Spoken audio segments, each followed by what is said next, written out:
건강하게 삽시다의 김지연입니다. 요즘 소위 쌩얼, 화장기 없는 맨 얼굴이 여성들 사이에서 유행이라고 하죠.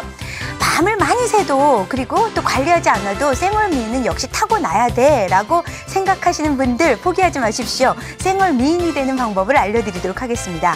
먼저 녹차 세안은 진정 효과를 주고 또 트러블을 예방할 수 있고요. 잠에 들기 전에 간단한 마사지는 얼굴의 혈액순환을 좋게 한다고 합니다. 그리고 진한 색조 화장은 색소 침착을 주어서 얼굴을 어둡게 보이게 할 수 있기 때문에요. 자제하는 것이 좋다고 합니다. 이렇게 알면 알수록 이뻐지는 건강 정보 지금부터 함께 하도록 하겠습니다. 먼저 오늘의 주제부터 만나보시죠. 아프고 시리고 잇몸에서 피가 나도 무조건 참는다. 치아 건강의 문제는 곧 다른 신체 기관에도 문제를 일으키는데 건강의 출발점, 치아 건강을 지키자. 우리나라 국민들의 치아 건강의 현주소와 치료법의 모든 것을 자세히 알아보자.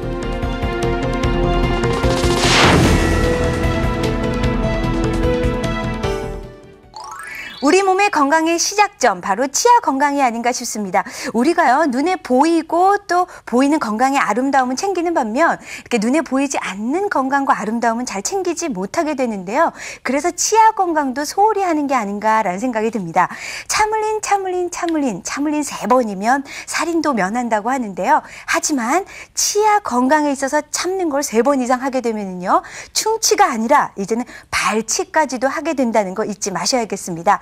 그렇다면 이만 잘 닦으면 치아 건강은 유지할 수 있는 거 아닌가요? 라고 생각하시는 분들 지금부터 함께 하시면요, 치아 건강의 모든 거에 대해서 알 수 있을 겁니다. 오늘 도움 말씀 주기 위해서요, 치과 전문의 김우식 원장님 나오셨습니다. 안녕하세요. 안녕하세요.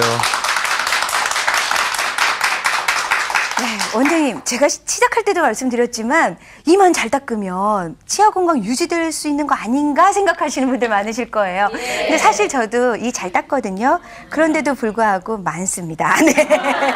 그러니까 꼭 그렇진 않은 것 같아요. 어떤가요? 네, 보통들 그렇게 많이 생각하시는데요. 제가 이번에 그 올바른 칫솔질에 대해서 한번 알려드리겠습니다. 칫솔질은 우선 앞니와 어금니에 따라서 부위에 따라서 이 닦는 방법이 조금씩 다른데요. 앞니 같은 경우는 위에서 아래로 바깥쪽 부분은 쓸어내리듯이 닦으면 되고요. 그 안쪽에 있는 부분은 그 칫솔을 세워서 안쪽에서 바깥쪽으로 쓸어내리듯이 닦으면 되겠습니다. 그리고 어금니 부분은 위에 아래 어금니가 마찬가지로요, 위쪽에서 아래쪽으로 쓸어내리듯이 닦으면 되고요. 안쪽에 있는 어금니 부분도 마찬가지로 혀 쪽에서 바깥쪽으로 쓸어내리듯이 닦아주시면 좋겠습니다. 그리고 또 우리가 씹는면은요, 그냥 앞에서 뒤로 이렇게 닦아주시면은 되겠고요. 이 닦는 방법도 중요하지만은 우리가 보통 333이라고 해서 하루에 3번, 식후 3분 내에, 그리고 또 3분 이상 이렇게 닦는 것이 중요한데 그 중에서도 3분 이상 닦는 것이 가장 중요하다고 볼 수 있겠습니다. 네. 예, 이렇게 이왕이면 닦을 거 좀 더 올바른 방법으로 닦는 습관부터 우리가 가져야 되지 않을까라는 생각이 드는데요. 우리가 치아 건강에서 가장 많이들 흔히 알고 있는 게 아마 충치이실 거예요. 그래서 치아 우식증, 우리가 뭐 이가 시리고 아프고 또 때로는 좀 피까지도 나고 그러다가 또 심하면 뽑아야 되는 상황까지도 가게 되거든요. 그래서 아마 많은 분들이 이를 잘 닦는데 왜 충치가 생기는 거야 하실 겁니다. 저희가 화면을 보면서요, 충치의 발생 원인부터 좀 더 자세하게 알아보도록 할까요? 많은 분들이 자신의 치아 관리를 잘하고 있는데 충치가 왜 생기는지에 대해서 의문을 많이 가지고 계시는데요. 충치군은 처음에 치아 표면에 남아있는 그 당과 탄수화물과 반응을 하게 되고요. 충치균은 당분을 분해시켜서 그 산을 만들게 됩니다. 플라그 안에서 충치균이 점점 증식을 하게 되고요. 계속해서 충치균이 이제 설탕을 분해해서 또 다른 산을 만들게 되고, 그 만들어진 산이 치아 구조의 취약한 부분에 의해서 탈해가 일어나면서 충치가 시작이 되어집니다. 네, 그렇기 때문에 우리가 모르는 사이에도 우리가 일상생활을 하다 보면 충치라는 건 생길 수밖에 없구나라는 생각이 들어요. 꾸준한 정말 관리가 필요할 텐데, 근데 많은 분들이 그렇게 한두 개씩은 갖고 있으면서도 이게 정말 심할 정도의 통증이 오지 않는 이상은 병원에 안 가는 게 문제거든요. 예, 그렇다면은 우리나라 사람들의 이 충치나 치아 건강의 수준은 어느 정도인지 좀 궁금합니다.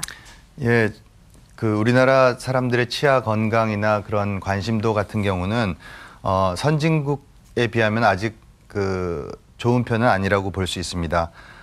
정말 김지연 씨가 말씀하신 대로 참을 때까지 참다가 나중에 이제 통증이 와서 이제 그쪽으로 씹지 못하시거나 아니면 통증 때문에 더 이상 견디기 힘들 때 오는 경우들도 많이 있으신데요. 그런 경우에는 대부분 치료가 불가능하거나 이를 빼야 되는 그런 경우가 많이 있을 수 있습니다.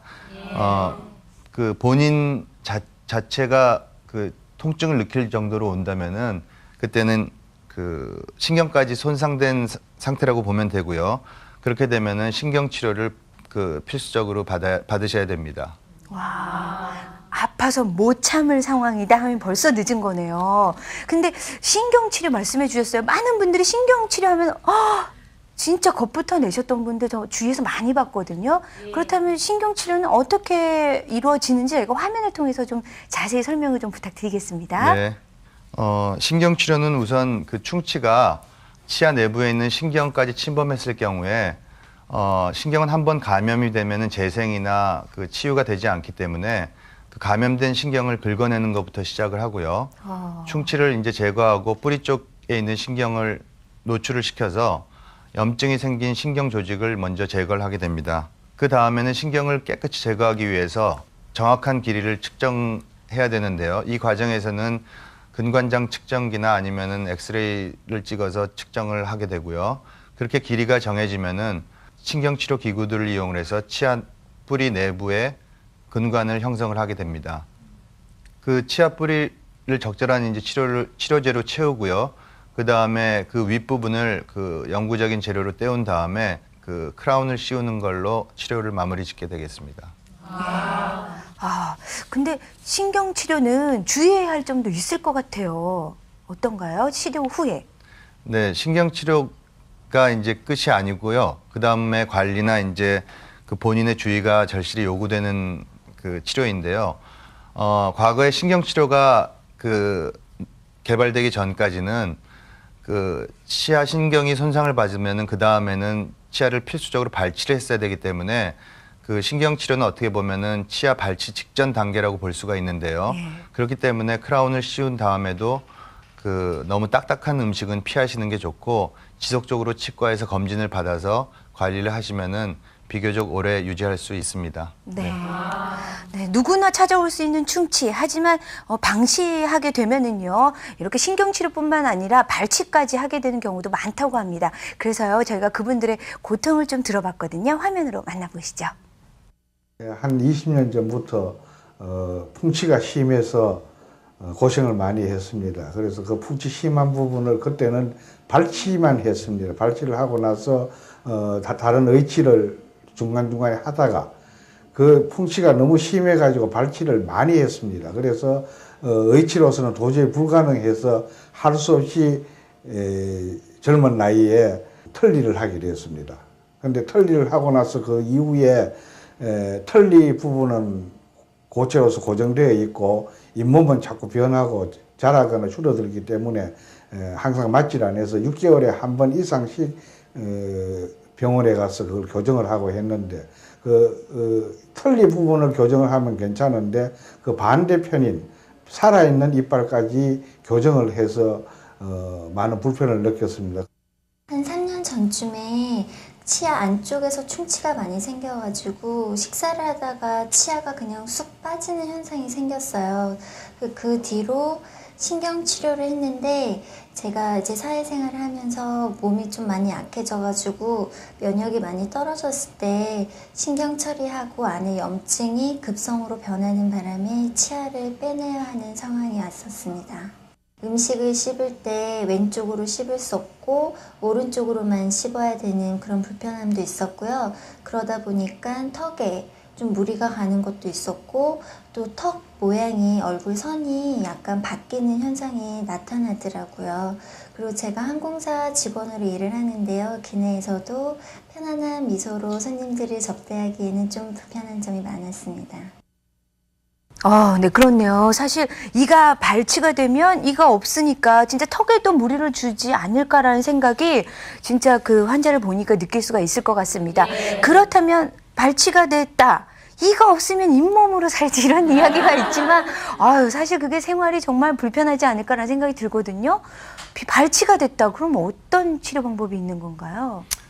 보통 이가 없으면 잇몸으로 살지 이런 생각들을 많이 하시고요. 네. 또 이가 빠졌을 경우에 이제 틀니들을 많이 하시는데 최근에는 주로 임플란트 시술들이 많이 이루어지고 있습니다. 예, 이 임플란트는 본래 인체 조직을 상실했을 때 이를 회복시켜주는 대치물을 의미하지만은 치과에서는 인공치아 이식을 말합니다. 네. 그렇다면 인공치아 이식 우리가 자료 화면을 준비했거든요. 어떤 치아의 구조로 우리가 치료를 받게 되는 건지 화면으로 보면서 좀 이야기를 나눠보겠습니다. 지금 보시는 화면에는 이제 임플란트가 시술된 그림을 볼 수 있는데요. 예.